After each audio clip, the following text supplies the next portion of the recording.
Bangladesh Myanmar border একটা অত্যন্ত জটিল পরিস্থিতির মুখে আছে।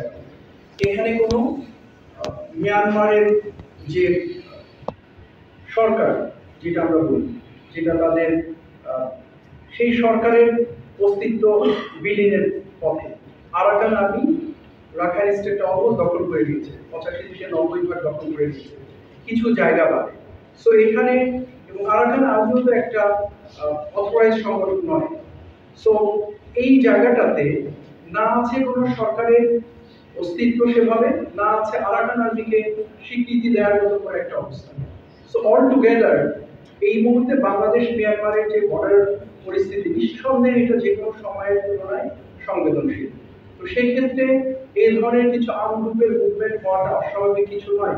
বাট তার মানে এই নয় যে এটাকে আমরা স্বীকৃতি দিব বা এটাকে আমরা দেখেও না দেখার ভান করবো বা এটার ব্যাপারে আমরা পদক্ষেপ গ্রহণ করবো। এই ধরনের ঘোলাটের একটা পরিস্থিতি এরকম মুভমেন্ট হতেই পারে। বাট আপনাদেরকে আশ্বস্ত করতে চাই, বিজিবি প্রাথমিকভাবে এবং ডেফিনেটলি সাপোর্টেড বাই আর্মি আমরা প্রচন্ডভাবে এই বর্ডারের ব্যাপারে নজর রাখছি এবং এখানে যেন পরিস্থিতি এমন সৃষ্টি না হয় যেটা সাধারণ বিঘ্নিত করতে পারে। আমরা ওয়াকিবহাল আছে, কাজ করছি।